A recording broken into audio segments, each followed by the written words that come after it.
Suzane nos aguarda sozinha. Oi, Suzane. Oi, Pô. Tudo bem?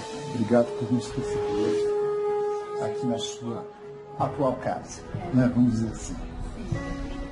Me conta uma coisa, qual foi o pior momento que você viveu de 2002 para cá? Nossa, eu acho que é difícil resumir em um só minuto. Eu acho que eu não tenho como dizer, colocar em uma situação tudo que eu já passei, mas foram maus momentos, eu posso dizer. Foi um período fácil, não é um período fácil.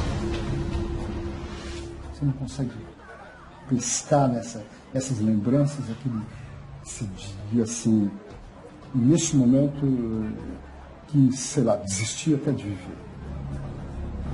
Então, eu tive momentos difíceis em várias situações. Passei por uma rebelião, não foi fácil, foi um momento muito difícil. O momento do júri foi um momento difícil. A saudade que todo dia eu sinto, a tristeza de estar presa. Eu acho que são vários momentos difíceis, eu não consigo colocar em um momento só. A Suzane que está diante de nós hoje é uma mulher bonita. Cabelos compridos, pele bem cuidada, unhas feitas, como se o tempo tivesse parado para ela. Eu vi que você está com um esmalte azul no dedo, com florzinhas, como que chama assim? Adesivo? Ah, adesivo? Uhum. Você é uma moça vaidosa, né? Uma mulher vaidosa. Mesmo que eu acho que a vaidade é uma coisa que faz parte de mim. Então, acho que a gente mulher tem que se cuidar em qualquer lugar. Você sempre foi vaidosa? Sim. Sempre? E aqui você pode se pintar, você pode... Sim, à vontade? Não, aqui não dá para ter muita vaidade. Aqui dá para fazer as unhas, pintar, passar uma maquiagem. Não tem muito recurso aqui para ser feito. E não tem umas mesmo fazem nas outras. Só usa o uniforme aqui, essa camiseta branca, essa calça cá? Só isso? Só. E é o uniforme da oficina, que é tudo azul, afinal. Quem trabalha na oficina usa o uniforme azul. Quer dizer, usar um jeans não é pensar. Há quanto tempo você não usa um jeans? Nossa, eu nem lembro qual foi a última vez que eu coloquei uma calça jeans. Eu não sei nem dizer. Faz muitas coisas. Eu não sei nem o número que eu uso. Porque aqui todo mundo está usando de elástico, então a gente perde a noção de tudo. Você está mais magra? Está com o mesmo corpo de anos atrás? Eu estou igual. Está igual. Suzane está presa há 12 anos. Ela e os irmãos Cravinhos foram condenados em 2006. A sentença: 39 anos de reclusão pelo assassinato dos pais de Suzane. O júri popular concluiu que ela, o ex-namorado Daniel e o irmão dele, Christian, planejaram a morte de Manfred e Marisia von Richthofen. Você está com quantos anos agora? 31. 31 anos. Você tem algum sonho para depois você sair aqui da prisão? A vida na prisão. Acho que são mais sonhos do que planos, né? Porque eu ainda estou no regime fechado, eu ainda para poder sair da prisão eu tenho que passar pelo regime semiaberto, tem todo um trâmite para poder ir embora. Mas eu tenho vontade de trabalhar, tenho vontade de voltar a estudar. Tenho sonhos, sim, tenho planos. Se você voltar a estudar, você pensa em estudar o quê? Eu fazia faculdade de Direito, mas agora eu teria vontade de fazer administração. Administração. Por quê? Eu tenho vontade de costurar. Na cadeia eu aprendi a costurar. Eu já trabalho numa oficina de costura e eu aprendi a costurar. Então eu tenho vontade de colocar isso em prática lá fora. De costurar, eu gosto muito de costurar coisas para pé. Vamos pouco a pouco conquistando a confiança de Suzane. Se eu te falar que eu não estou sofrendo, é mentira, eu estou sofrendo. Eu sofri muito já e eu continuo. Não é uma coisa fácil estar aqui. Mas eu quero ter a chance de recomeçar. A justiça me deu uma sentença, eu estou pagando por ela. Mas eu quero ter a chance de um futuro. Eu quero ter uma chance de voltar a trabalhar. Ela nos conta detalhes da rotina na cadeia. Aqui você costura. O que você faz aqui? Que tipo de roupa? Eu trabalho na FUNAP. A FUNAP faz uniforme de preso, faz uniforme de AIVP, que são esses guardas que ficam na muralha, faz o uniforme do GIR, que é aquele grupo de intervenção rápida que entra nos presídios, tem a parte da DASPRE também, que é... O que é DASPRE? DASPRE é uma alusão a DASNU, Sei. que é das presas. Ah, DASNU. Aquela boutique famosa de São Paulo. Sei. E aí foi criada a DASPRE, que seria uma boutique Das presas. das presas. E aí lá é feito um monte de coisa assim, almofada, boneco, cachorrinho, coisas de casa, porta, bijuteria, porta-prato, um monte de coisa. A menina que vivia cercada por itens de luxo, hoje precisa se contentar apenas com uma paródia da vida que um dia levou. E você ganha dinheiro? Ganho salário. Quanto por mês? 600 e pouco. E o que você faz com esse dinheiro? Então, aqui a gente tem uma parte do pecúlio. Então, o dinheiro não vem da minha mão. Mensalmente, a casa faz as compras para nós. Então, compra materiais de higiene, de primeiras necessidades, shampoo, condicionador, essas coisas. Algumas coisas de comer, açúcar, manteiga, chocolate, salgadinho, compras pela casa. E aí é descontada, vem uma folha pra gente com todos os itens que são... Quer dizer, o dinheiro que você ganha vai para um fundo. Sim. E com esse fundo você pode comprar As coisas que vendem aqui. as coisas que Pra eu poder me manter. que você normalmente não tem aqui. Sim. Pelo sistema. Sim, É isso. exatamente. Suzane conta que só quando foi parar atrás das grades descobriu o valor do trabalho. Eu nunca tinha trabalhado na minha vida. E dentro da cadeia, eu aprendi a trabalhar, aprendi a dar valor ao salário, porque eu nunca tinha tido um salário na minha vida. E agora eu tenho um salário, então eu tenho responsabilidade por esse dinheiro, porque eu sei que com esse dinheiro eu tenho que comprar e me manter e ainda guardar alguma coisa para eu amanhã, porque eu não sei como é que vai ser o amanhã. O salário é uma das únicas garantias que Suzane tem para o seu futuro. No ano passado, ela abriu mão da herança dos pais. Você abriu mão da herança? Tudo. Abri mão e até 6 de novembro foi homologado, a justiça já acabou. A briga pela herança. Não existe mais nenhuma briga na justiça por herança, é tudo dele. E ele sabe disso. Acredito que sim. Você não fala com ele? Até hoje eu não consegui nem entender. Suzane e o irmão travaram uma batalha na justiça por muitos anos. Em jogo, uma fortuna estimada em mais de 10 milhões de reais. Suzane, você falou da herança, né? Você tem ideia do valor disso? Falam em milhões? Esse dinheiro nunca foi meu. Eu nunca tive direito a nenhum desse dinheiro. Esse dinheiro é dos meus pais e nunca foi meu. Agora é do meu irmão. Então, eu não Você quero não esse tem dinheiro. ideia? Eu não Mas você acha quero. que é mais de 10 milhões? Não sei. Especula-se muito a respeito disso, mas de verdade mesmo, eu não sei. E ficou no- Eu não quero saber. Ficou no banco esse dinheiro? Como é que ficou? Não sei, eu não tenho não nenhuma tem informação ideia. sobre isso, não. Porque também é outra coisa. Muito especulou e até hoje ninguém esclarece. E se me perguntar como é que é, eu não sei essa resposta. Eu não sei, porque eu tô aqui, pouca coisa chega até mim. Muita coisa do que eu sei, eu fico sabendo pela própria televisão. Suzane não vê o irmão desde 2006. O último encontro dos dois foi durante o julgamento dela. Há quanto tempo você não viu? Muitos anos. Nunca mais você viu ele? Não teve contato, nem por carta, nada? há um tempo atrás ele entrou em contato por telefone, depois ele, não comigo, né? Tá. Com o advogado na época. E ele depois ele manifestou interesse de vir aqui.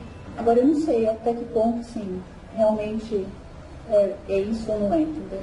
Entendo. Eu acho que em relação a ele, Deus sabe do meu coração, Deus sabe o bem que eu desejo a ele. O irmão. Ele era uma criança ainda, tudo bem, adolescente. Eu não sei o que aconteceu com ele depois de tudo isso, mas foi isso que ele me falou. Que ele não queria ficar longe de mim. E realmente, durante muito tempo ele foi me visitar. Quando estava em São Paulo, presa, ele ia de domingo me visitar.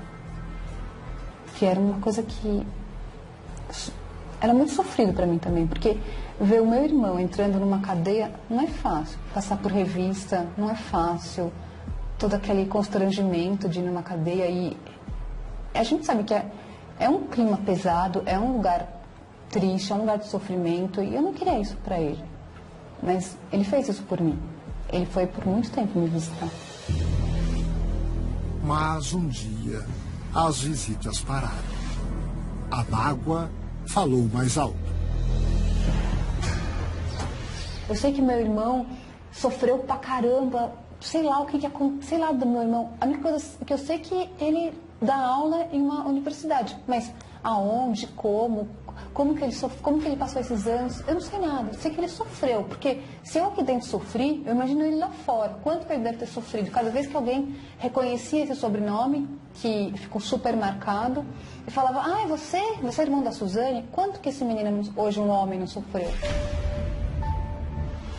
Eu sei que eu causei muito mal a ele. E eu queria que ele pudesse também me perdoar. Eu queria que ele também pudesse estar presente novamente. Suzane se lembra da conversa que teve com o irmão Andréas, quando o crime veio à tona. Quando ele soube de tudo, o que vocês conversaram? Eu pedi perdão para ele. Ele chegou para você e falou, você estava metida nisso. Sim. E eu falei, e ele falou, e eu contei tudo para ele, tudo que tinha acontecido. E sabe o que ele me falou? Ele falou assim, Su, porque ele me chamava de Su. Su, eu perdi meu pai, eu perdi minha mãe, eu perdi meu melhor amigo, porque ele tinha o Daniel como o melhor amigo dele. Eu não quero perder minha irmã. Eu te perdoo. Eu vou ficar com você. Você tem saudade dele? Sim. Ele te ama? Você acha que ele te ama? Não sei. Eu desejo que sim, porque eu amo. Mas ainda que ele não me ame, eu continuo amando ele. E eu só desejo tudo de melhor que pode existir para mim. Se ele estiver nos assistindo agora, através dessa lente, dessa câmera, o que você diria para ele? Olhando no olho dele aqui. Eu te amo. Deus sabe quanto eu te amo. Eu acho que...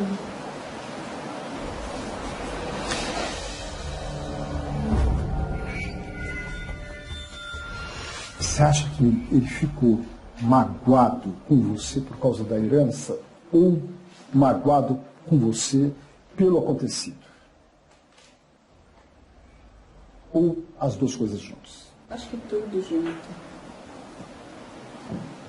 Eu acho que tudo junto. É. A imagem do irmão hoje faz parte de um passado distante. Eu quero, lógico, uma reaproximação com ele. Eu quero uma reconciliação com ele. É o meu sonho. Estar de novo com o meu irmão. Sim, ele faz falta. Faz. Sim, eu sinto saudades dele, sinto. Mas eu nem sei como que ele está hoje. Eu nem sei como ele é hoje. Nem fisicamente eu não sei, porque quando eu vi ele era uma criança ainda. Agora ele já era um adolescente, ele tinha 15 anos. Hoje ele tem 27. Imagina a diferença, ele já é um homem. As revelações exclusivas. Pela primeira vez, Suzane aceita dar detalhes do crime.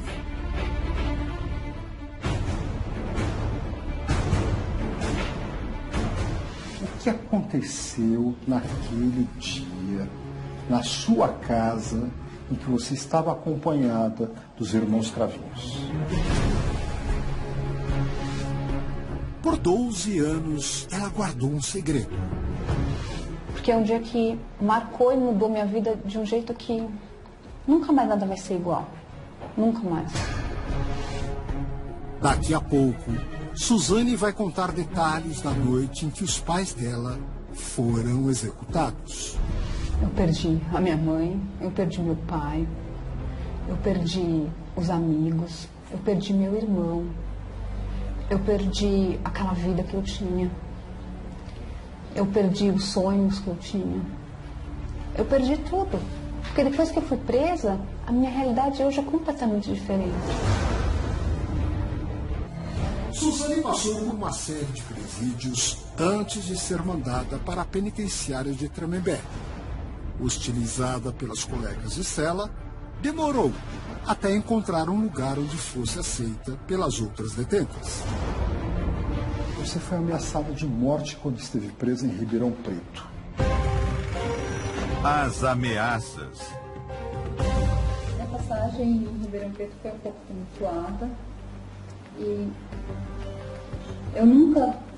eu pessoalmente, nunca ninguém chegou e falou pra mim, eu vou te matar. Mas eu sempre fiquei sabendo de boatos, de conversas. Mas por quê e por quem? Aqui a gente ouve muita coisa, né? É. Então, não só por uma pessoa específica, mas a gente acabou ficando sabendo. E Ribeirão não era um lugar bom pra mim. Aqui é um lugar melhor pra mim. É um lugar mais tranquilo, é um lugar onde tem muita disciplina. Assim, as guardas aqui comandam tudo bem certinho, tudo muito organizado, e é um lugar mais seguro aqui. Quem tem interesse na sua morte? Eu acho que muita gente não aceita o que aconteceu na minha vida. Realmente, não foi nada bonito, nem nada legal. Então, eu acho que existe muito isso, essa não aceitação, mesmo por parte da população carcerária. É mesmo? Um julgamento. Mesmo dentro do sistema carcerário, sim. Muita gente... Você sente essa rejeição? Não, aqui não. Tá. Aqui não. Mas eu já senti isso em outros lugares. Nessa situação exatamente de Ribeirão Preto, como é que você saiu dessa situação? Em Ribeirão Preto eu ficava confinada numa cela. Assim, uma ala de segundo, separada da cadeia. E eu passei lá pouco tempo, eu não fiquei muito tempo em Ribeirão. E depois eu vim pra cá. Então, assim, eu não tive contato com outras presas em Ribeirão. Ninguém nunca falou pessoalmente pra mim, nada disso. Eu sei do que eu ouvi falar. O medo de morrer fazia parte da rotina dos primeiros anos de Suzane na prisão. A sua cabeça foi colocada a prêmio por R$500 mil. Conta pra gente essa história. Então, eu acho que eu não tenho muito a dizer sobre isso. Mas teve isso, teve sim. Ouvi-se dizer boatos, mas eu não tenho nada a dizer. Porque eu também, mais uma vez, ninguém me falou, entendeu? Não foi pra mim. Você sempre ouvia, olha, pode ser que aconteça isso, cuidado. Sim, mas pessoalmente ninguém nunca me falou. Foi o medo da morte que fez Suzane recusar a progressão de pena para o regime semiaberto. Quando você recebeu sua progressão de pena, se puder estar no semiaberto, você tem medo? Olha, eu já passei em vários lugares. Eu passei uns anos na PFC, depois por conta de uma rebelião eu saí de lá. Fiquei rodando em vários lugares do sistema penitenciário de São Paulo, até vir parar aqui. Eu sofri um bocado nesses lugares por aí. Aí aqui eu encontrei um lugar tranquilo, onde me respeitam, eu sou respeitada, respeito, tenho um espaço. E aí está sendo construída uma ala de progressão aqui. Quer dizer, um lugar onde eu posso cumprir o regime semiaberto nesse lugar, onde eu tenho segurança, onde eu sei que eu vou ter um emprego, onde eu sei que eu vou poder continuar nessa mesma rotina. E eu não tenho outro lugar que eu possa ter essa mesma segurança que eu tenho aqui, entendeu? Suzane preferiu esperar que a penitenciária de Tremembé inaugurasse uma ala de regime semiaberto a ser transferida para outro presídio, onde teria o benefício de sair para trabalhar durante o dia e só dormir na prisão. Ou seja, você tem medo de que alguma coisa ruim aconteça com você, se não for aqui, se for em qualquer um desses outros presídios que você disse agora, você corre risco. Não posso te dizer que eu corro risco porque eu nunca fui, eu não estive lá para saber agora, recente. Tá. Mas, naquela época não foi bom.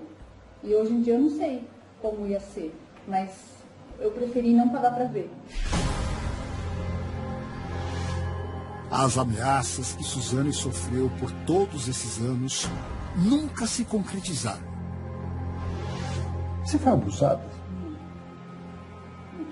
Nem na sua infância? Não. Nem depois que você foi presa? Nunca? Em nenhum momento? Mas Suzane não imaginava que o maior problema que enfrentaria na cadeia viria de fora dela. Quando você esteve presa em Ribeirão, você despertava muitas paixões. É verdade que um promotor, que foi até afastado pelo Ministério Público, se apaixonou por você e te assediou? Como foi isso? Ele estava indo lá na cadeia de Ribeirão para verificar algumas denúncias que diziam que eu tinha regalias lá. E chegou, viu que era tudo mentira, que pelo contrário, era uma situação bem precária, um lugar bem feio mesmo, e ele até viu que não tinha nada a ver. E aí, ele passou um tempo, ele me chamou lá no Ministério Público, lá na sala dele, e eu falei que eu queria, na verdade, a minha transferência, eu queria vir para cá. E aí eu falei para ele que eu queria minha transferência, e ele começou a fazer declarações de amor para mim. Como assim? Dizendo que tinha conhecido uma menina que ele achava encantadora, que sonhava com essa menina, que sonhava em levar suco de laranja para ela de manhã na cama, sonhava em passear com ela no shopping, várias coisas. E aí me chamou outras vezes lá, por mais uma vez, e nessa vez ele falou que essa pessoa que ele não parava de pensar era eu. E aquilo pra mim, nada a ver, né? Como assim? Tipo, eu vi ali como estava lá, uma autoridade, o promotor estava lá pedindo ajuda para poder ser transferida para cá. Sei que ele foi, não sei, processado, não sei como é. Mas ele respondeu por isso. Você denunciou? Sim. O episódio aconteceu há 5 anos. Logo, Suzane foi transferida para a penitenciária de Tremembé. Encontrou aqui um porto seguro. Mas um acidente no ano passado levantou a suspeita de que ela pudesse ter sido agredida na prisão. Você sofreu um grave acidente dentro de uma cela. O que Foi aconteceu? em julho do ano passado. Eu estava na porta, de repente eu tive um mal-estar e caí para trás. No que eu apaguei, desmaiei. E no que eu desmaiei, eu bati com a nuca bem na quina, assim, que as camas são de alvenaria. Eu bati com a nuca bem na quina da alvenaria. E o que aconteceu? Apaguei, não vi nada. Tanto que quem me tirou daqui foi o resgate. Veio o corpo de bombeiros com o resgate, me colocaram colar cervical, maca e me levaram Você para o desmaiou? hospital. Apaguei. E aí, no pronto-socorro, fizeram todos os exames. Fiquei usando depois aquele colar cervical. E o médico até falou que eu tive muita sorte, que eu nasci de novo, que se fosse 2 centímetros mais para a esquerda, a pancada que foi, eu teria fraturado e eu poderia ficar tetraplégica. Então, Você tem uma marca disso? Não. Não? Não, porque não chegou a cortar. Foi só uma pancada muito forte. Ameaças. medo. 12 anos privada da liberdade. Suzane revela que o sofrimento de mais de uma década atrás das grades se torna ainda maior.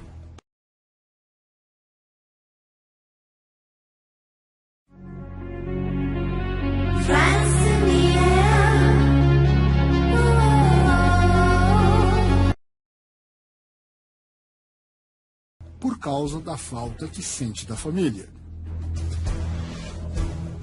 Apesar de tudo o que aconteceu, ela confessa ter saudade dos pais. Eram pais carinhosos. As lembranças da família. Minha mãe era muito carinhosa. De sentar, conversar. Minha mãe era uma pessoa... presente, uma pessoa maravilhosa, maravilhosa. Eu não tenho nada para falar dela, só coisas boas. Tanto que as minhas lembranças dela são lembranças doces. Você falou saudade. Saudade é uma palavra tão bonita, né? E saudade de quê? Ou de quem? Eu tenho saudade da minha família, eu tenho saudade do meu irmão, eu tenho saudade de toda uma vida que eu tinha e que hoje em dia é uma vida completamente diferente. Aos domingos, quando grande parte das presas recebe a visita das famílias, Suzane diz que reflete ainda mais sobre a falta dos pais. Tenho minha culpa, sim. Eu estou pagando por isso. E não é só com cadeia que eu estou pagando. Eu estou pagando com... Putz, eu não tenho mais a minha família, eu não tenho mais a minha mãe. Se ela estivesse viva, eu tenho certeza que ela viria aqui na porta me ver como mãe de tantas outras pessoas que vêm aos domingos visitar. Eu não tenho mais a minha, eu não tenho meu pai. E meu irmão, eu só sei pouquíssimas coisas dele. Eu não tenho mais os sonhos que eu tinha, eu não tenho mais a vida que eu tinha, eu não tenho mais nada daquilo. Porque quando você está preso e você tem sua família que vem todo domingo te ver, sua mãe, seu pai, às vezes, em alguns casos, seus filhos, é uma força maior, dá uma ajuda. Agora, quando você não tem, não é fácil. Não é fácil. E eu estou sofrendo. Hoje, restam os sonhos. Ela sabe que nunca serão mais que apenas pensamentos. Você sonha com eles à noite? Sim, com a minha mãe eu sonho bastante. Mais com ela do que com seu pai? Mais com ela. Algum sonho que você possa contar pra gente? Porque os sonhos, às vezes, são doidos, né? Em locais que a gente já esteve, em locais que a gente nunca parece que esteve. Um sonho que você lembra? Ter sonhado com ela? Eu sonho com ela em lugares de campo, assim, sabe? Como se fosse um sítio, um mato, lugares tranquilos, assim. E ela sempre presente. Sempre... Falou alguma coisa pra você?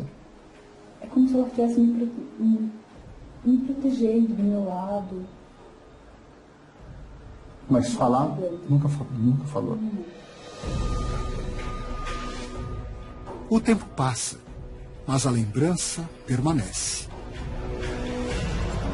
Suzane diz que ainda guarda na memória a última imagem da mãe viva.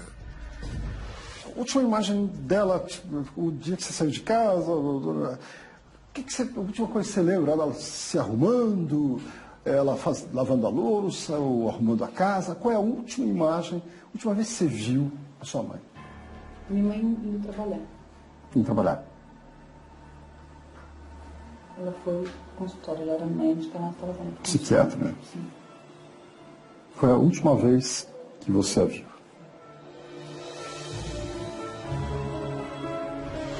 Eu tenho aqui uma fotografia que eu quero te mostrar. Eu queria que você me dissesse o que você sente quando você olha essa fotografia.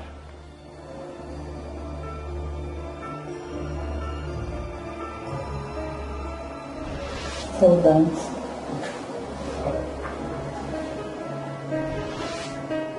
Sempre muita saudade.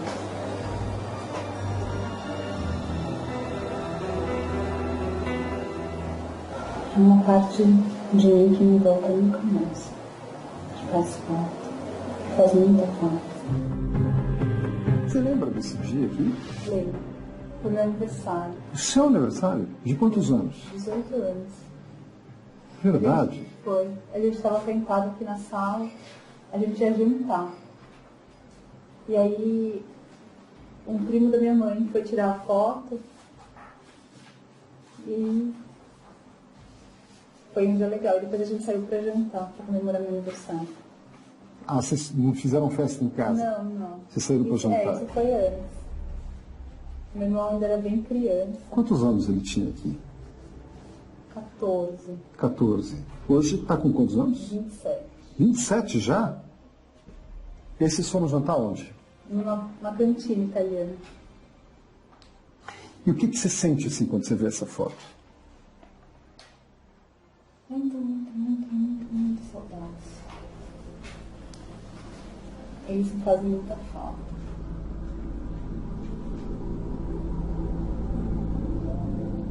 Você não tem nada da sua mãe, então? Não tem um anel, um cordão, uma corrente, um brinco? Nada, absolutamente nada. Onde foi parar isso tudo, hein, Suzane? Eu não sei de nada. Porque aqui eu fico completamente à parte de tudo. Puxa. Então, eu não tenho notícias. As notícias que eu tenho são através da televisão. Porque há um tempo atrás mostrou umas imagens de como ficou tudo. Pela televisão que eu sei. A casa foi pintada, você sabe que a Fiquei casa sabendo recentemente. foi reformada, Não sabia. foi vendida. Não sabia. Não sabia de nada disso. Eu não tenho notícias de nada. A casa onde os pais de Suzane foram assassinados permaneceu fechada por 12 anos, desde a época do crime. No final de 2014, a residência foi vendida e o imóvel foi reformado. Hoje, em pouco lembra o lugar marcado pela tragédia. Você viveu nesta casa há quantos anos? Pouquíssimo. Eu morava em outra casa. Ah, sim? Sim, essa casa a gente viveu 1 ano e pouco só. Foi recente. A gente morava numa casa lá no Campo Belo, ali perto. Uhum. Que foi onde eu cresci, toda a minha infância. Tá. Assim, as maiores recordações que eu tenho são desta outra casa, que eu passei praticamente minha vida inteira. Eu, quando penso em alguma casa, não penso nessa, eu penso na casa onde eu cresci. A casa onde Suzane foi criada e morou quase toda a vida com os pais fica próxima ao local do crime. É dessa casa que ela diz lembrar quando pensa nos pais. Eu, por exemplo, quando penso no meu pai, já falecido, e penso na minha mãe, eu sempre lembro de alguma frase, né, do meu pai e da minha mãe. Você lembra alguma frase, olhando assim para a foto? Uma frase que te vem agora na cabeça, aquelas coisas de pai e mãe, sabe? Filha, cuidado com, né? Filha, cuidado com isso, cuidado com aquilo. O que vem na tua cabeça olhando assim para a foto da sua mãe e do seu pai? Eles me avisaram. Eles me avisaram que eu estava indo por um caminho errado. Falaram, filha, toma cuidado. Toma cuidado que você vai cair no buraco, vai afundar. E de fato, eles tinham razão. Ela não deu ouvidos à mãe. Moro com Daniel. Um parque de Ibirapuera. O Parque de Ibirapuera. Ele fazia aeromodelismo lá e meu irmão ganhou de aniversário um aeromodelo de presente. E aí minha mãe levou ele, porque sabia que lá no parque tinha. E aí quem me apresentou ele foi minha mãe. Olha só. A sua mãe que te apresentou? O Daniel foi. Porque ele era instrutor? Sim. Ele que instruía todo mundo lá, ele dava aulas, ele era um dos melhores aeromodelistas lá no lugar. Então meu irmão iniciante, não sabia, tinha acabado de ganhar um aviãozinho, foi ver como é que era. E aí ele logo se prontificou a ajudar, a ensinar meu irmão como fazia, como que era, como que não era. E aí minha mãe levava meu irmão aos finais de semana lá. E eu não queria ir. De programa chato, adolescente. Fazer o quê no Parque do Ibirapuera? Não quero ir. Ela, vai, Suzane, vai ficar com seu irmão, vai fazer companhia para ele não ficar lá, porque ela ia levá-lo e buscá-lo. Sem saber, Dona Marísia selava ali o próprio destino. Ele tem um amigo, tal, esse amigo dele chama Daniel, tal. Tá bom, eu vou. E comecei a ir para ficar com meu irmão, fazer companhia, e acabei conhecendo o Daniel. E a gente acabou se aproximando e acabamos começando a namorar. Isso eu nem tinha feito 15 anos ainda. Tinha acabado de fazer 15 anos, 14 para 15 anos, quando eu comecei a namorar com ele. Eu diria que então que a tragédia começou nesse dia, no dia que você conheceu o Daniel. Sim. Na época que você conheceu ele, você tinha quantos anos? 14 para 15. 14 anos? 14. E ele? 3 ou 4 anos mais velho. Ele já tinha 18. Ele já tinha carro. Mas vocês já viajavam? No começo, não. Chegaram a viajar? Sim. Mas eu menor de idade. E sua mãe deixava, seus pais deixavam você viajar? Não. Muita coisa eu fiz escondido. Muita coisa minha mãe não sabia. Porque minha mãe não gostava desse relacionamento. Então, muita coisa ela não sabia que acontecia. O casal fugia dos olhos observadores dos Richthofen, que não gostavam nem um pouco da relação de Suzane com Daniel. A sua mãe era psiquiatra. Psiquiatra. Seu pai engenheiro. Engenheiro. A sua mãe sendo psiquiatra, ela nunca podia imaginar uma coisa dessas, né? Sabe o que ela falava para mim, Hugo? Diga. Que ela era psiquiatra no consultório, mas em casa ela era mãe. Ela só era mãe em casa. Então, eu acho que ela não analisou, sabe? Acho que casa de ferreiro, espeto de pau. Mas como psiquiatra, você acha que ela nunca analisou, Daniel principalmente? Sim. Ela não gostava dele. É assim, no começo, sim, porque foi ela que me apresentou. Sei. Mas como um amigo, como instrutor de aeromodelismo do meu irmão. Mas não como meu namorado, não como alguém para fazer parte da minha vida.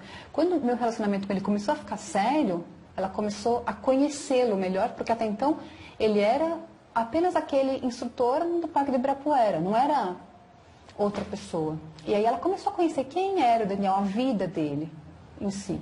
E aí ela passou a não gostar mais do meu convívio. E ela não gostando mais começou a cortar esse relacionamento. Começou a cortar. E aí você e ele começaram a se revoltar. Sim, e a viver uma vida escondida, né? Porque eu queria ficar com ele. Que adolescente que não quer namorar escondido, porque a mãe não quer e dá uma fugida para namorar escondido. E eu namorava escondido com ele. O que te levou a cair nisso? Paixão?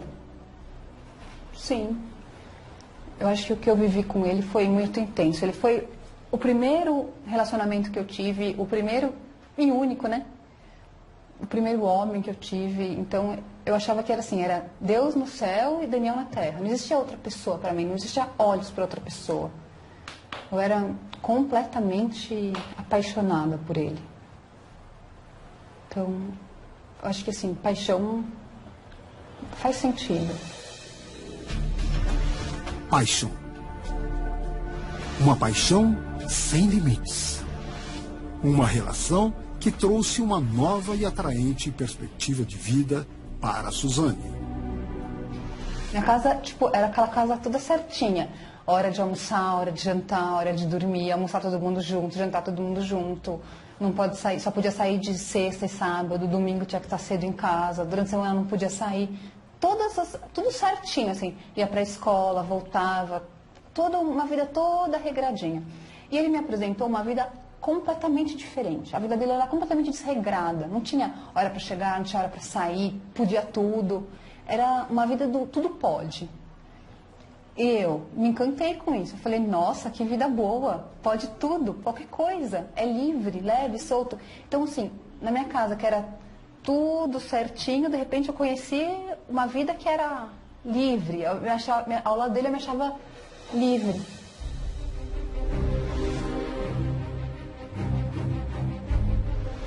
No início, a sensação de liberdade. Hoje, a realidade da prisão. No fim foi tudo mentira, né? Porque não era livre coisa nenhuma. Porque a gente tem que... Hoje, né, eu sei que a gente tem que ter responsabilidade de acordo com a liberdade. E eu queria toda aquela liberdade sem responsabilidade nenhuma. Porque hoje eu sei que para eu dar um passo que eu quero dar, eu tenho que saber que eu vou arcar com aquelas consequências. Mas lá atrás não, nem pensava nas consequências. Eu queria viver essa liberdade. Vocês queriam, então, com aquilo que aconteceu, queriam ter liberdade. É isso. Vocês foram buscar liberdade. O que seria, eliminando os dois, vocês teriam uma casa, teriam um carro e teriam dinheiro daí para frente. A verdade é essa. É isso. E, Gugu, o que eu descobri? Que eu perdi tudo. Dia 31 de outubro de 2002. Esse é o dia em que ela diz ter perdido tudo. A data de uma tragédia armada por Suzane, o namorado Daniel Cravinhos e o irmão dele, Christian Cravinhos. Suzane, eu sei que esse é um assunto que você nem quer falar, mas eu, como jornalista, tenho que te perguntar. O que aconteceu naquele dia, na sua casa, em que você estava acompanhada dos irmãos Cravinhos? Os detalhes do crime. Nossa, Gugu, esse é um tema que até hoje eu não consigo falar direito. Eu tive que falar para a justiça e para a imprensa nenhuma. Eu nunca falei sobre isso. Mas por ser você, por eu sentir essa confiança, que eu sei que você é uma pessoa do bem, uma pessoa que já viveu, já passou por várias situações, assim, fez até algumas coisas, tipo, sentindo na pele, sentindo como que é. Eu vou contar pra você, assim, é um dia que eu nunca mais vou esquecer na minha vida. Porque é um dia que marcou e mudou minha vida de um jeito que nunca mais nada vai ser igual. Nunca mais. Aquela Suzane de 12 anos atrás não existe mais. Aquele dia eu estraguei não só a minha vida, como estraguei a vida do meu irmão, estraguei a vida dos meus pais, estraguei a vida da minha família inteira. De uma forma que não tem mais volta. Se tivesse, eu queria fazer diferente. Putz, como eu queria fazer diferente, mas não tenho como voltar, como mudar tudo o que aconteceu. Eles acreditavam que o plano seria infalível. Para isso, simulam um assalto. Primeiro, Suzane tira o irmão Andréas de casa. À noite, então, Daniel e Christian executam Manfred e Marísia com golpes de barras de ferro. Para completar a barbárie, saem da casa com joias e dinheiro. Nunca passou pela tua cabeça que iam descobrir? Eu não conseguia pensar em nada, eu acho que não conseguia pensar no depois. Sei. Eu não, acho que inconsequente, talvez, sem medir as consequências.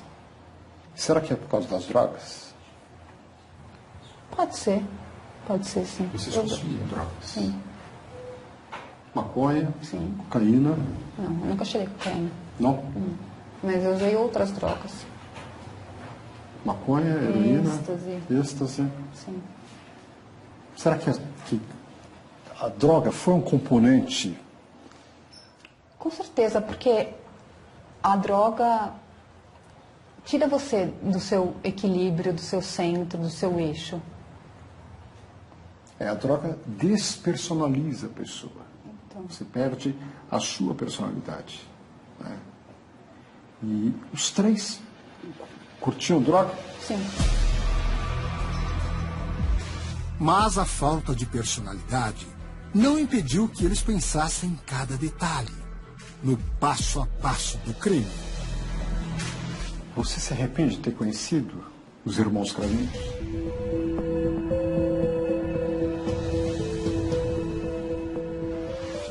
Sim. Eu não posso falar que a culpa é toda deles. Porque quando dois não querem, quando um não quer, dois não fazem. Esse é um momento tenso da entrevista. Suzane faz uma revelação inédita. Pela primeira vez, diz que as execuções foram planejadas. Nada aconteceu de uma hora para outra. Se eu me arrependo de ter conhecido os Cravinhos, se eu não tivesse conhecido eles, eu acho que a minha história seria diferente. Sim, acho que seria. Mas eu não posso falar que eles são os únicos culpados da minha vida ter tomado esse rumo. Eu tive culpa também. E eu estou pagando por isso. É verdade que vocês, durante 3 meses antes, vocês meio que tramaram aquilo tudo?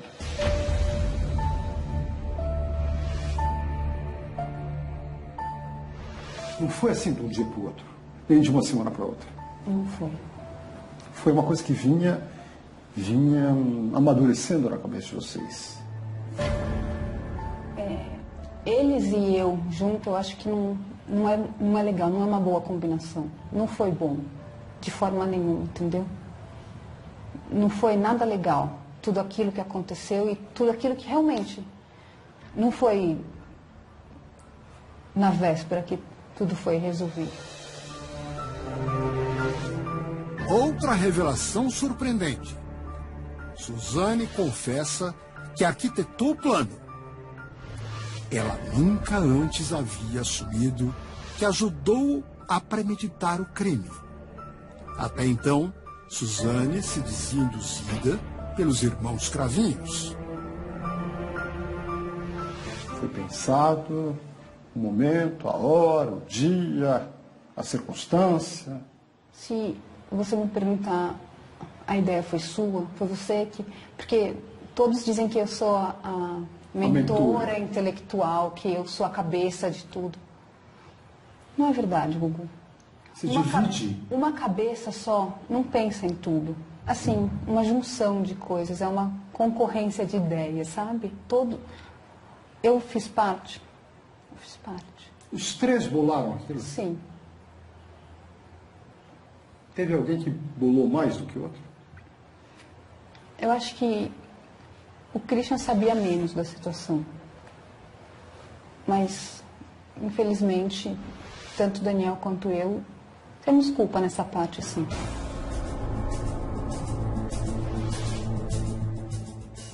Na noite do crime, logo após os assassinatos, Daniel e Suzane vão para um motel. Christian vai para outro local.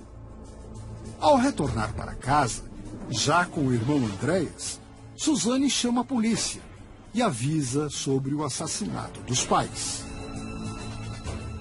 Isso é uma coisa que não tem como esquecer, não tem como não fazer parte. Faz parte da minha vida, faz parte da minha história. Eu lembro disso e eu me arrependo. Como eu me arrependo? Como eu queria que tudo tivesse sido diferente, como eu queria que eu não tivesse conhecido ele, que a gente não tivesse namorado, que a gente não tivesse se envolvido, que não tivesse acontecido essa parte na minha vida, que eu pulasse dos 14 anos, que eu não conheci ele, pulasse essa parte e chegasse aos 18 de uma outra forma. No enterro, lá estava Suzane ao lado do irmão. O choro desesperado dela marca o sepultamento. Acontece tudo o que aconteceu e o dia seguinte tem o enterro. Como é que estava a tua cabeça naquela hora? Sabe quando você não acredita no que está acontecendo? Que você vê aquilo, mas parece que não é com você, parece que não é a sua vida, parece que é um filme. Sabe quando você vive uma coisa, mas que você não está vivendo de verdade? Eu não sei explicar, mas talvez um estado de choque, não sei, mas você está lá vivendo, mas não está acreditando que, ei, é minha vida, ei, é minha mãe, é meu pai, sou eu que estou aqui. Foi assim, um turbilhão dentro de mim.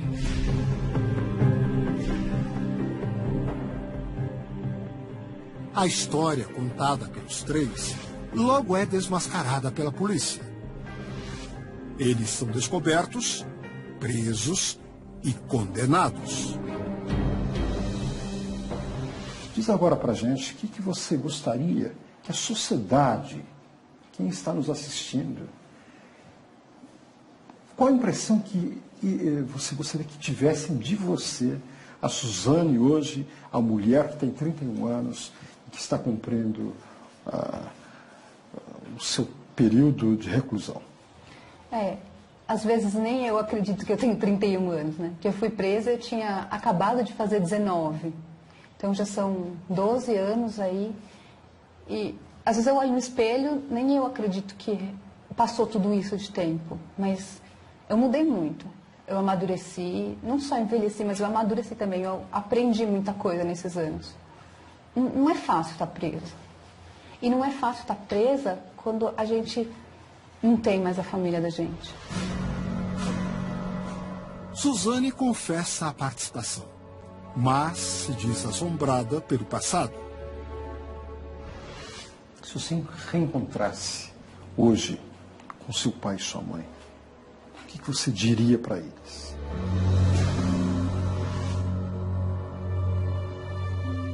Perdão, perdão, perdão, perdão.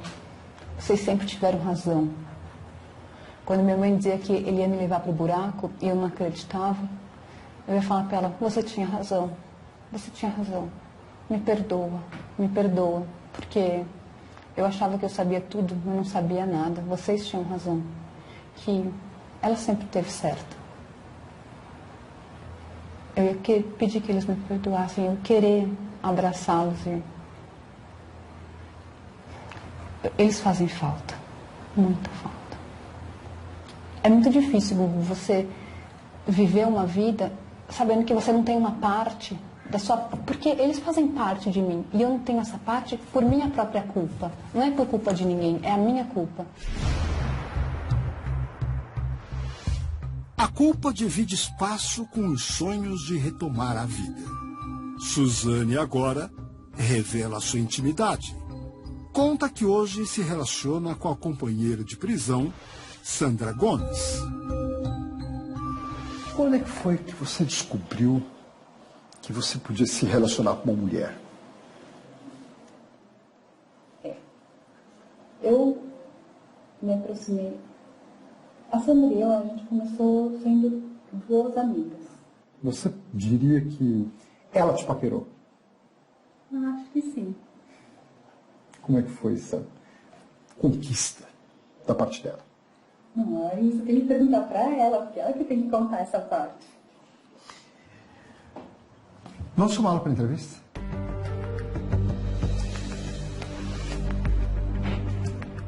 O que Sandra Gomes tem a dizer?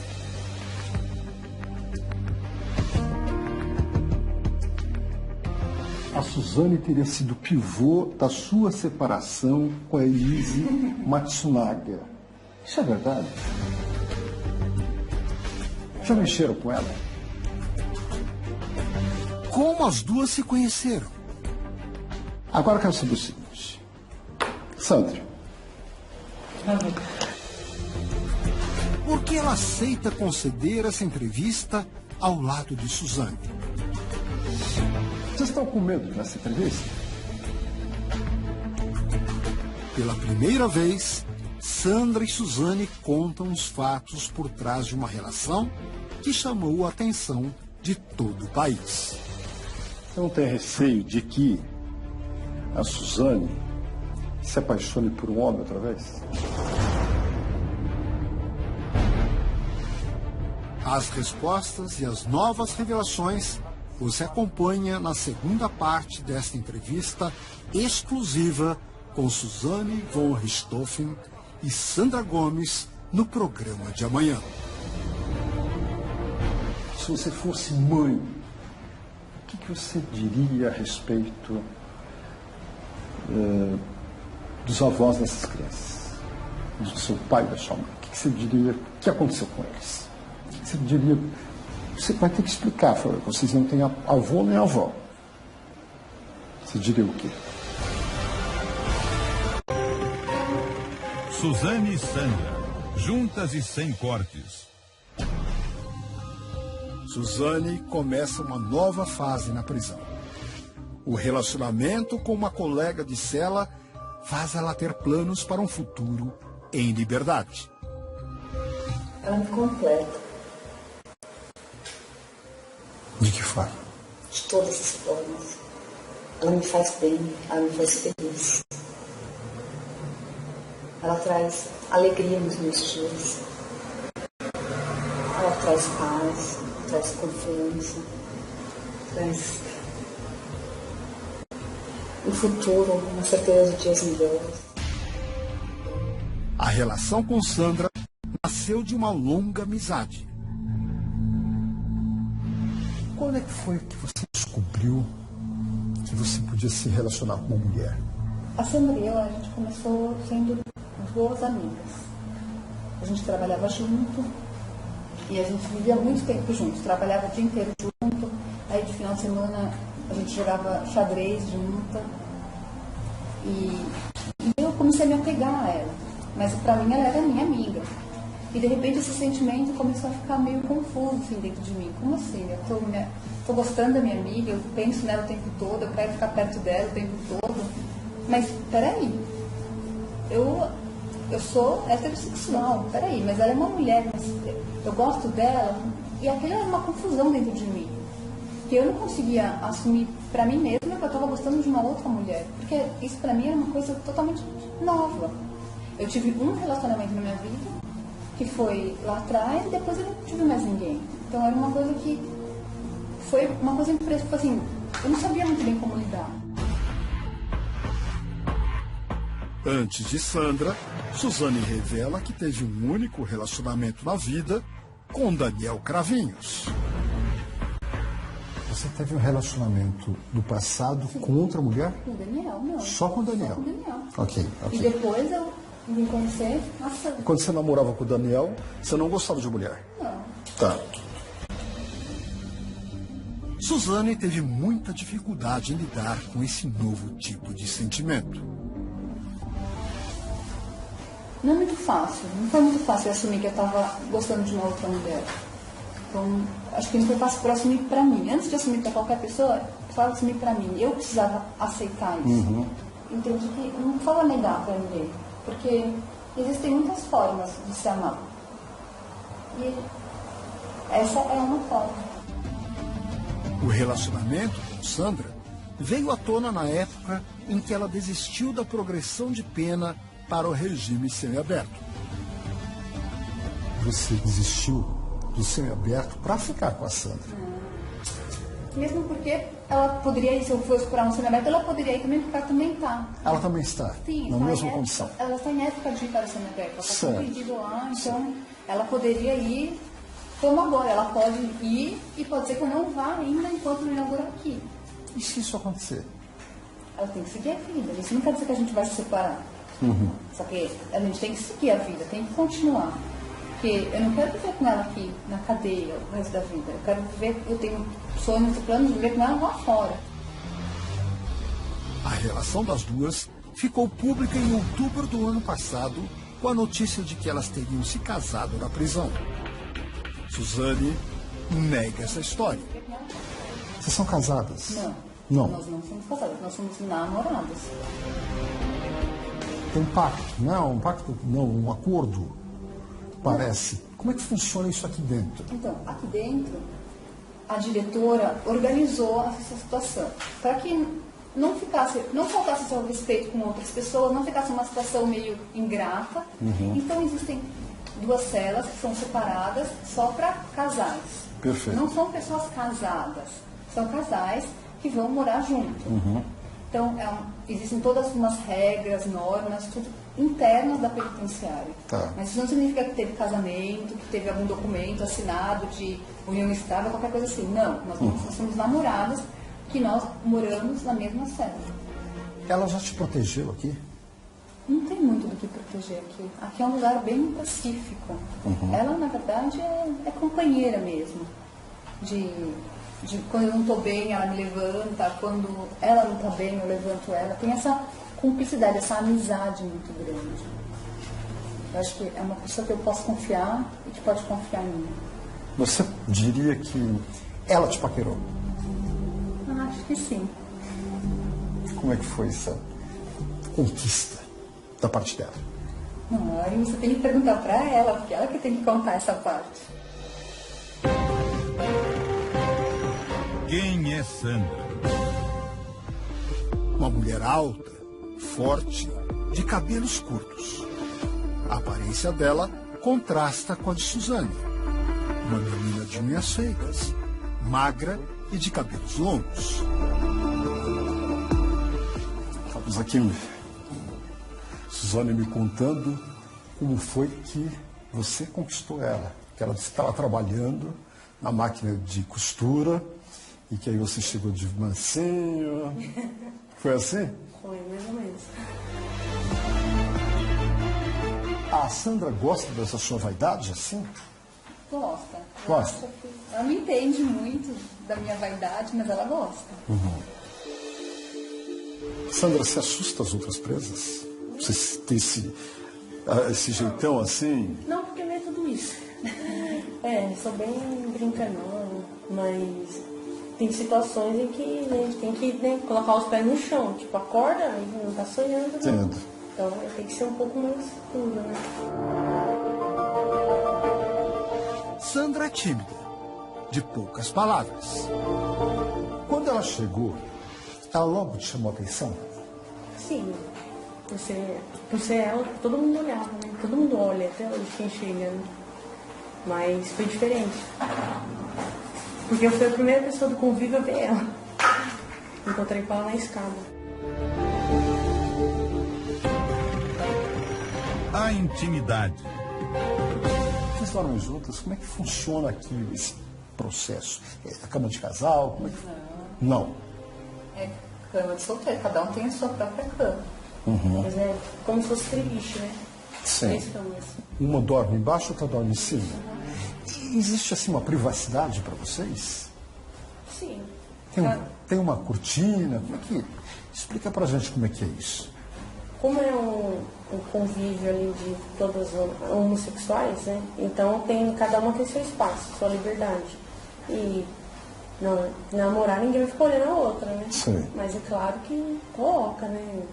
Faz tipo aquelas cabaninhas de beliche quando você é criança. Sim. Então faz aquelas cabaninhas. Aí dá pra ficar um pouquinho... É. Mas não é estreito assim? É bom ficar mais perto. Né? Por ser um relacionamento declarado, as duas podem viver em uma cela separada para casais. Quantas mulheres tem na cela de vocês? A gente está em 18. 18? Puxa. E tem para casais, né? Isso. Só casais. Só aí. casais. Se vocês se separarem por alguma razão, vocês não podem voltar para lá em 6 meses, é isso? Como é que é a regra? Bom, para não virar uma bagunça, né? Uma regra que a gente viu que elas fizeram pra gente, de se a gente briga ou se separa, dá um tempo. Se a gente quiser voltar de novo, depois. Mas se não quisermos mais voltar, aí para namorar outra pessoa, ir para essa cela só depois de 6 meses. Senão fica tal de namora hoje uma, namora amanhã outra. É isso. É para moralizar um pouco a situação. E manter a disciplina. Suzane, o que a Sandra representa hoje na sua vida? Companheirismo, cumplicidade, lealdade, confiança. Qual das duas é a mais brava? Ela. Nossa, sem dúvida. Verdade? Verdade. Muito brava. Brava. Mas brava a que ponto? Depende da situação. Já mexeram com ela aqui dentro? De querer De querer... chavecar ela? É. Não. Não chega. Não tem esse espaço, né? Ela sempre foi muito reservada. Eu que fui abusada. De chegar perto dela. Ela sempre foi reservada. Um triângulo amoroso. A Suzane teria sido pivô da sua separação com a Elise Matsunaga. Isso é verdade? Mentira. Eu e a Elise, a gente conversa com muita gente dentro da oficina. Aí tinha um grupo de amigas, que também é incluída no grupo, e a gente saía, a gente conversava, mas ela e mais umas 4 meninas. Sim. Mas Não teve nada a ver isso. Por que saiu essa notícia, então? acho que alguém queria ganhar audiência. Elise Matsunaga foi parar em Tremembé depois de matar e esquartejar o marido, Marcos Matsunaga. Isso em 2012. Ela e Suzane não são as únicas presidiárias famosas de lá. Ana Carolina Jatobá, condenada pela morte da enteada Isabela, também cumpre pena no presídio. E a Elise está nesse quarto de vocês? Não. Não? Então ela não está namorando ninguém. Não, a vida dela é uma coisa. Tá.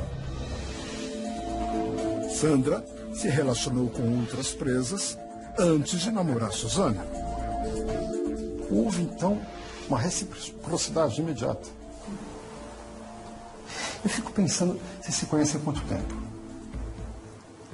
Estão juntas há quanto tempo? Então, a gente se conheceu em 2006, né? 2007, quando eu vim pra cá.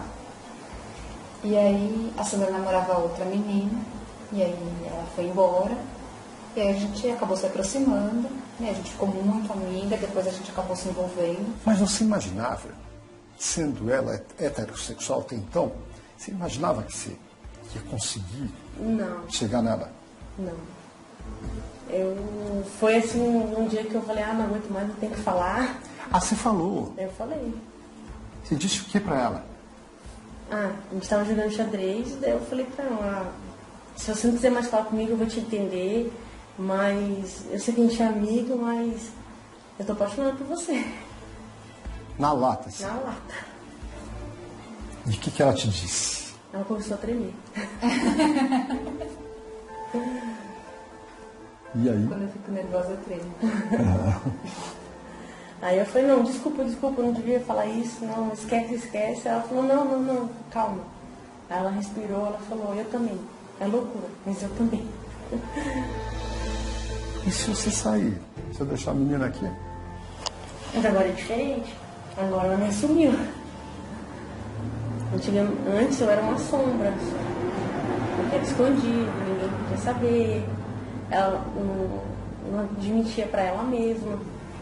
Agora não, agora é diferente, agora é de verdade. Por aí, segurei. Nós vamos continuar a ver esta matéria, porque eu estou com uma pessoa importante aqui no nosso palco. Vai dizer breves palavras, mas está analisando com muita profundidade as palavras da Suzane, também da sua companheira. Já voltamos, depois do intervalo.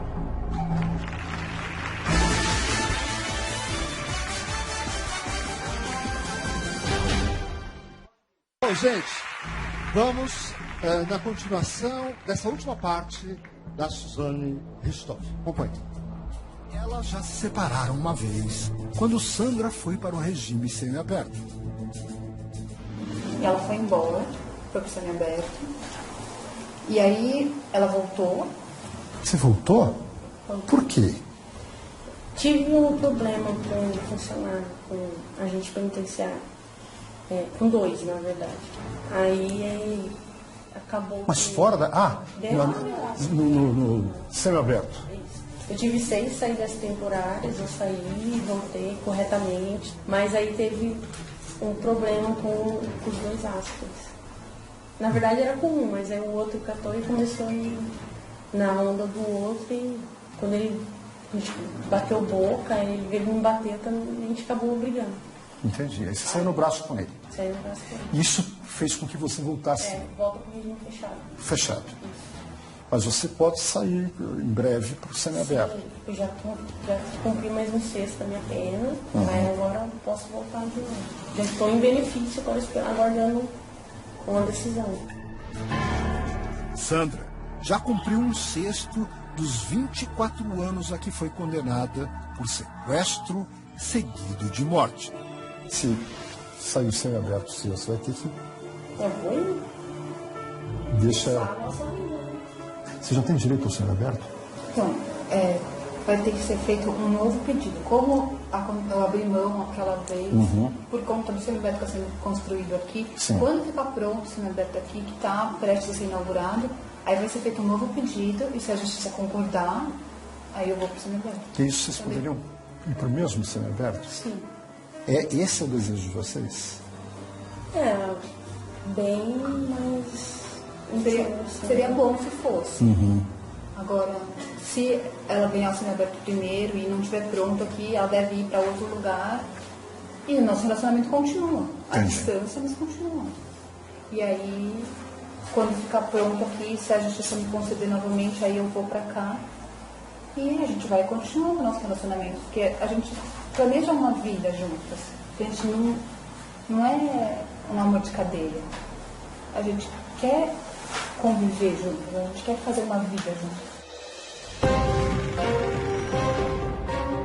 O casal abre o jogo. Em uma única palavra, Sandra, como você define a Suzane? Meiga. E você, Suzane? Como é que você define a Sandra? Leal. A Sandra é extremamente leal, extremamente fiel. Fiel a si própria, fiel àquilo que ela acredita, fiel, não só fiel como num relacionamento, mas fiel a todos os ideais dela. É uma pessoa muito leal a isso, ao que ela se propõe a fazer. Agora eu quero saber o seguinte. Sandra, a Suzane, ela é muito sentimental. Um pouco. Bem pouco, assim, grande.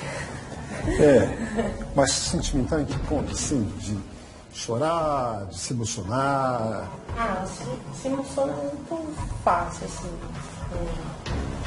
Com alguém que tem uma colega nossa mesmo que infelizmente teve um problema de saúde agora.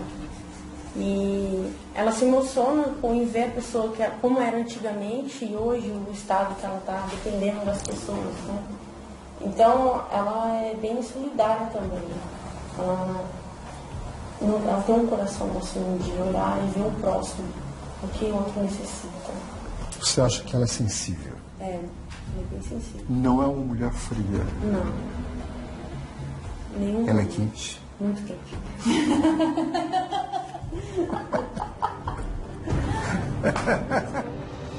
Elas nos contam detalhes da intimidade do casal. A gente já sabe que a Sandra é boa na arte da conquista, não é? Suzane, antes de conhecer a Sandra, você não namorou ninguém? Como é que você ficou esses anos todos? Eu acho que foi um período tão turbulento que não sobrava Você não espaço. teve ninguém? Muitas coisas aconteceram. Foram muito sofrimento. E a última coisa que você vai pensar é no relacionamento com tudo isso. Entendo. Então, não tinha espaço para isso. Falta de espaço até para retomar contato com o ex-namorado, Daniel Cravinhos. Você nunca mais falou com o Daniel? Nem por carta? Daniel se casou no final do ano passado. A noiva é filha de uma agente penitenciária. Ele casou, né? Não fiquei sabendo. Você não tem receio de que a Suzane se apaixone por um homem outra vez? Não mais. Não. Não. Ô, Sandra, o que a Suzane, nessas conversas que naturalmente vocês tiveram durante todos esses anos, sobre o ocorrido com ela, o que ela te contou? Eu nunca procurei saber. Eu nunca quis saber. Não importa o que as pessoas falam, o que a mídia mostra, porque nem tudo é verdade. Só a gente sabe. O que aconteceu na minha vida, na vida dela, ou o que acontece na vida do senhor, só o senhor sabe. Qualquer um pode querer descrever, mas cada um carrega consigo. Cada um se acerta consigo mesmo. A culpa de Suzane. Sabe o que me dá a impressão? Que você foi muito traída. Não estou falando por homem, por... A vida. Acho que você foi muito traída por muita gente. Com certeza. Talvez por isso você veja nela essa lealdade. Pode ser. Você analisando esse convívio, você acha que a Suzane carrega alguma culpa por tudo que aconteceu com ela? Eu acho que ela amadureceu muito com todos esses anos e dentro de um lugar como esse, a gente aprende a lidar com muitas situações. Situações que não cabem aos olhos, é um lugar que realmente o filho chora, a mãe não vê. Há muitas situações difíceis. Então, eu acho que ela amadureceu muito dessa situação, porque ela realmente se sente assim, sente falta, ela sofre. Então, é uma coisa que só o tempo, né, que foi ajudando ela assim, para poder hoje manter e falar, não, vou seguir em frente. Porque leva tempo para se aprimorar, tipo, ver tudo que a gente fez de errado. Reconhecer o que fez de errado. E auto se perdoar, né? Essa é a pior parte. Acho que é o momento mais difícil de cada um. Se auto perdoar. Então, acho que isso já chegou. Ela já se auto-perdoou? Acho que sim. Você já se auto-perdoou, Suzane? Eu tento, todos os dias. Não é fácil, porque é uma lembrança que eu acordo e eu lembro disso, eu olho no espelho e eu lembro disso. Não tem como esquecer, não tem como tirar isso de mim, é uma parte de mim. Não tem como eu simplesmente esquecer. Mas não tem como eu voltar. Não tem como eu, nada que eu possa fazer. Se tivesse alguma coisa que eu pudesse fazer para mudar tudo isso, eu faria. Não tem. Então, eu tenho que seguir em frente. Um caminho que agora elas querem seguir juntas e com o mesmo objetivo. Ou uma personagem. Um olhar fixo, intenso, revelador. O que de fato as câmeras captaram? Na semana passada, o programa do Gugu mostrou a reportagem mais esperada pelo Brasil inteiro. Uma entrevista exclusiva com Suzane von Richthofen, a jovem acusada de matar os próprios pais. Foram feitas revelações inéditas. Gestos, expressões e até sorrisos. Uma Suzane à vontade. Será mesmo? Quem acompanhou fez suas avaliações sobre o comportamento dela durante as gravações. Mas nós fomos atrás da opinião de um especialista em estudo de imagem. O psicólogo Jacó Goldberg analisou a entrevista, cada resposta de Suzane. Sabemos que o corpo também fala, dá sinais que muitas vezes desmentem as palavras. Veja agora as impressões de um especialista sobre a entrevista mais polêmica dos últimos tempos. Confissões inéditas de Suzane. Eu tive momentos difíceis em várias situações. Passei por uma rebelião, não foi fácil, foi um momento muito difícil. O momento do júri foi um momento difícil. o momento, a saudade que todo dia eu sinto, a tristeza de estar presa. Eu acho que são vários momentos difíceis, eu não consigo colocar em um momento só. Em determinados instantes, o olhar da Suzane dá a impressão de que atravessa o indivíduo, atravessa o Gugu, atravessa o interlocutor, não repousa, é um olhar muito fixo. É um olhar, na minha opinião, de ângulo estreito, de defesa. Mas é interessante porque, em determinados momentos, passa uma doçura pelo olhar, que é claro que nos surpreende profundamente. Como é possível transmitir um olhar com essa doçura a alguém que viveu um crime dessa magnitude? A briga pela herança. Suzane e o irmão travaram uma batalha na justiça por muitos anos. Em jogo, uma fortuna estimada em mais de 10 milhões de reais. Suzane, você falou da herança, né? Você tem ideia do valor disso? Falam em milhões. Esse dinheiro nunca foi meu. Eu nunca tive direito a nenhum desse dinheiro. Esse dinheiro é dos meus pais e nunca foi meu. Agora é do meu irmão. Então, eu não quero. Você não tem ideia? Mas você quero. acha que é mais de 10 milhões? Não sei. Não sei. A sensação, a impressão é que o dinheiro fez muito parte de todo esse processo de crime. O dinheiro deve ter sido a rota maldita ou uma das rotas que levou a essa tragédia, a essa desgraça. E é como se ela, se despojando do dinheiro, se despindo do dinheiro, se expurgando desse tema, de alguma forma se aliviasse, mostrasse desinteresse. O irmão.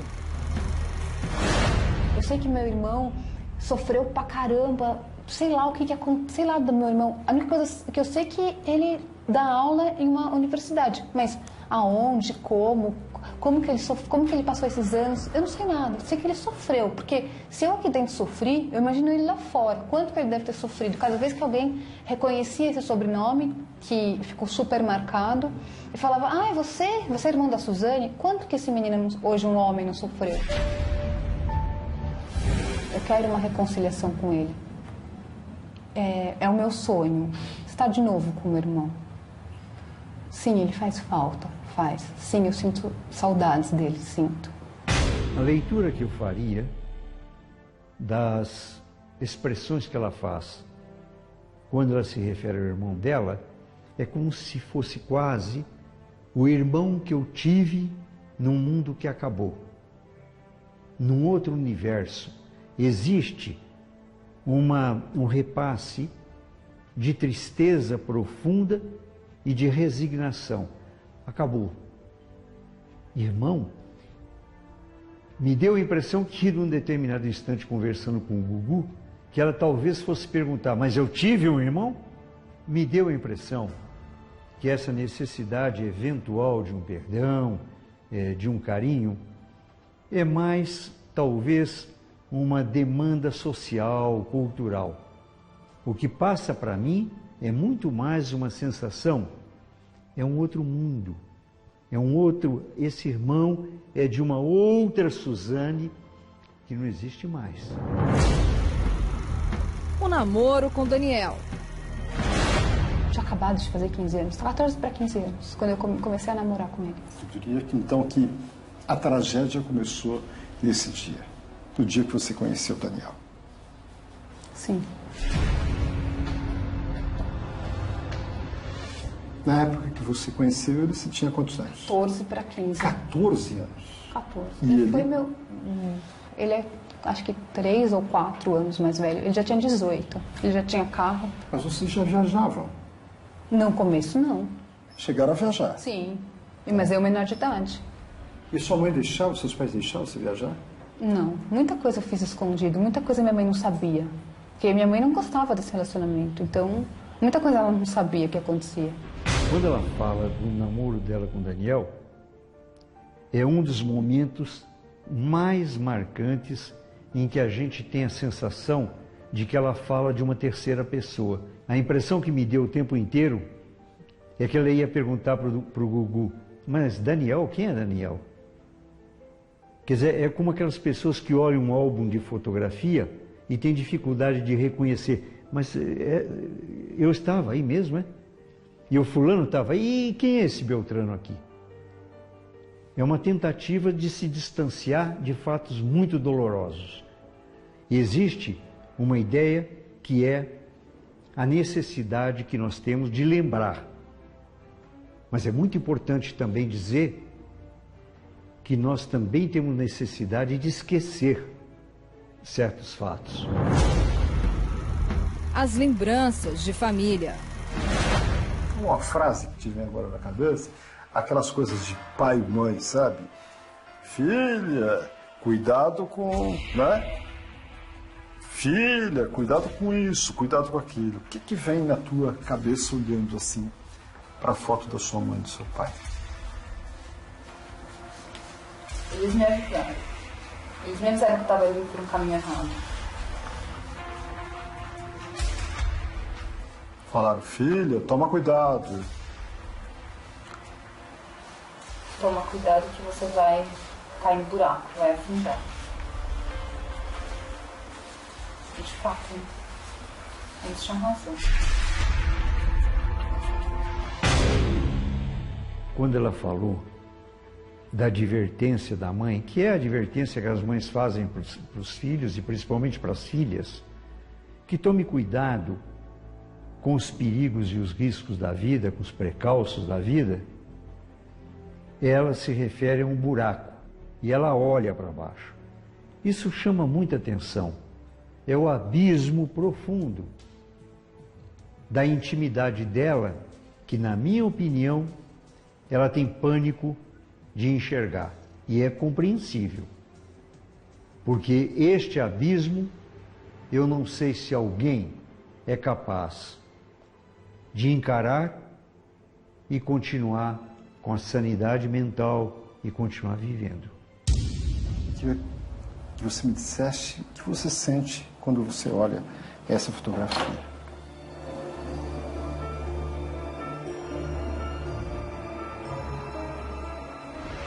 Saudades.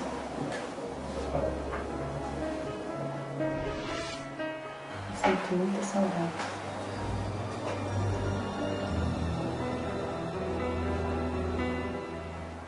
É uma parte de mim que não volta nunca mais. Que faz falta.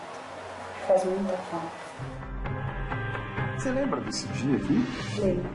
Foi meu aniversário. Seu aniversário? De quantos anos? 18 anos. Verdade? Foi. A gente estava sentado aqui na sala, a gente ia jantar. E aí, um primo da minha mãe foi tirar a foto. E foi um dia legal. E depois a gente saiu para jantar, para comemorar meu aniversário.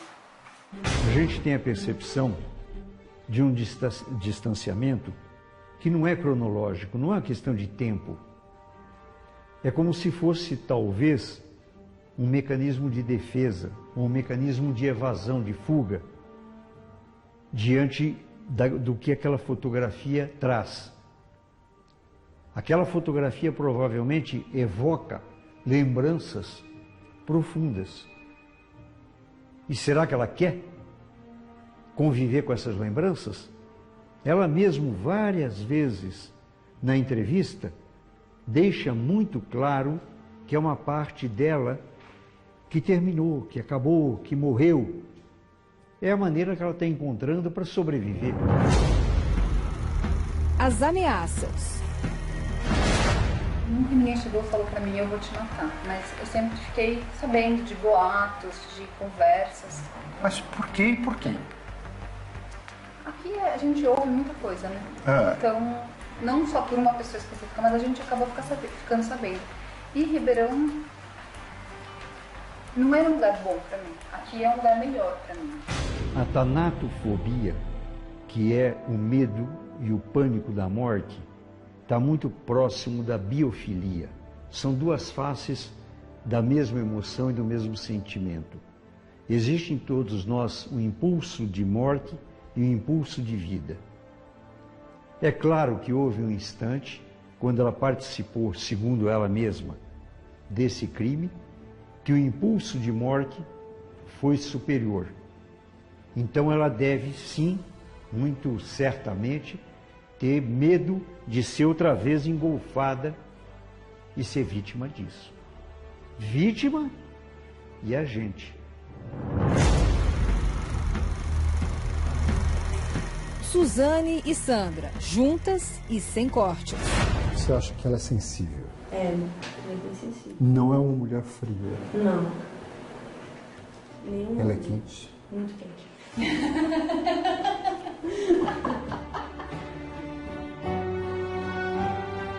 Até no momento em que ela faz um gesto amistoso em relação à companheira, é que elas estabeleceram uma relação de homoafetividade. Elas duas estão presas, elas são companheiras de cela, se afirmam companheiras de sexo, se afirmam companheiras de afeto, de amor homossexual, homoafetivo, não é?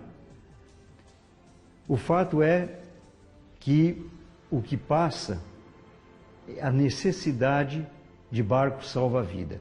Quem conhece o sistema presidiário brasileiro, nós teríamos que ser muito ingênuos para imaginar que um indivíduo, principalmente uma mulher, tem condição de passar solitariamente pelo terrível sistema presidiário brasileiro. Então a impressão que passa é que elas duas uniram suas forças para tentar sobreviver diante desse quadro dificílimo. Culpa de Suzane. Você já se auto-perdoou, Suzane? Que eu tento todos os dias. Não é fácil, porque é uma lembrança que eu acordo e eu lembro disso, eu olho no espelho e eu lembro disso. Não tem como esquecer, não tem como tirar isso de mim, é uma parte de mim. Não tem como eu simplesmente esquecer, mas não tem como eu voltar.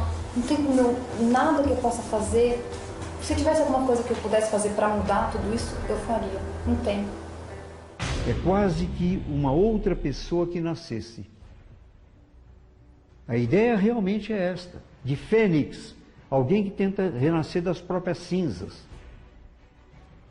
Esta ideia de ela ter morrido junto com os pais é que talvez permita que ela mantenha uma certa sanidade. Existe uma diferença muito grande entre arrependimento e elaboração e superação de trauma. A impressão que dá é que ela faz um grande esforço em termos de superar esse trauma, e a sensação é que ela consegue razoavelmente passar isto. A sensação, de qualquer maneira, é que ela procura, e dá essa impressão, o beneplácito da sociedade, que ela procura, de alguma maneira, enterrar o passado e prosseguir a sua vida.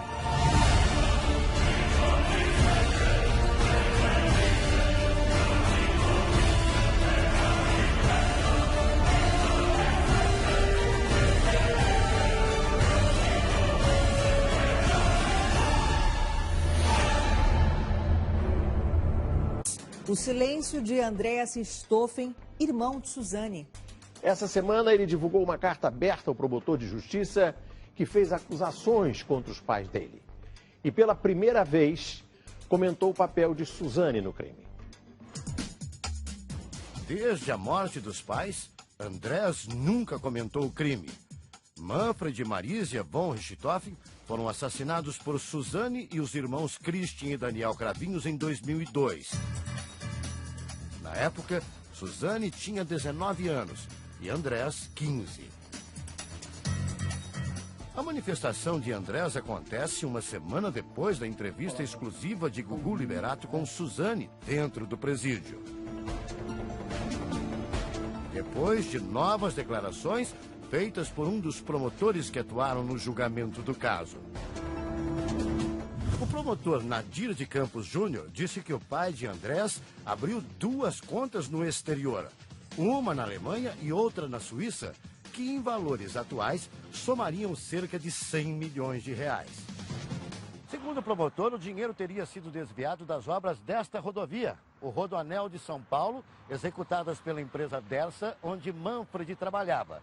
Suzane seria a beneficiária dessas contas, teria as senhas para acessá-las e, por isso, teria planejado a morte dos pais. A resposta de Andrés veio em forma de uma carta entregue na quinta-feira à Rádio Estadão. O senhor faz diversos apontamentos referindo a um suposto esquema de corrupção do qual meu pai, Manfred Albert von Richthofen, teria participado e cujos resultados seriam contas no exterior em enormes montantes. Gostaria que o senhor esclarecesse essa situação. Se há contas no exterior, que o senhor apresente as provas, mostre quais são e onde estão, pois eu também quero saber e entendo que sua posição e prestígio o capacitam plenamente para tal. Em outro trecho, Andrés afirma que se não há comprovação do crime, é melhor manter silêncio.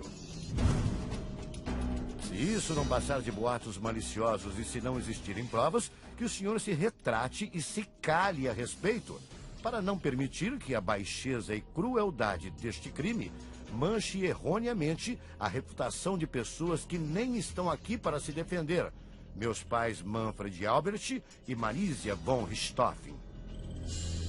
Além da carta, Andrés gravou uma breve declaração. A carta não é contra ninguém, ela é simplesmente endereçada ao oficial, o promotor, procurador, eu não sei qual é, Nadir de Campos Júnior, que vem se referindo constantemente à minha família e eu não tenho certeza se tudo que ele fala é verdade.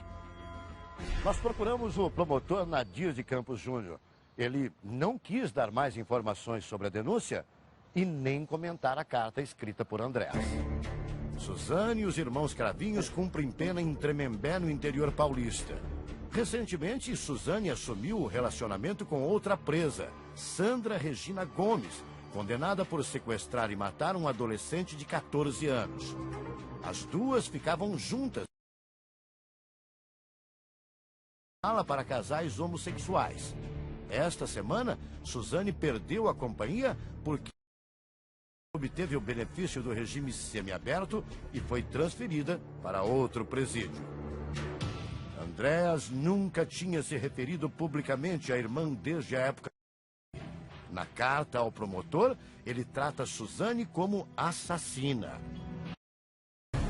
Entendo que sua raiva e indignação para com estes 3 assassinos seja imensa. E muito da sociedade compartilha esse sentimento. E eu também. É nojento.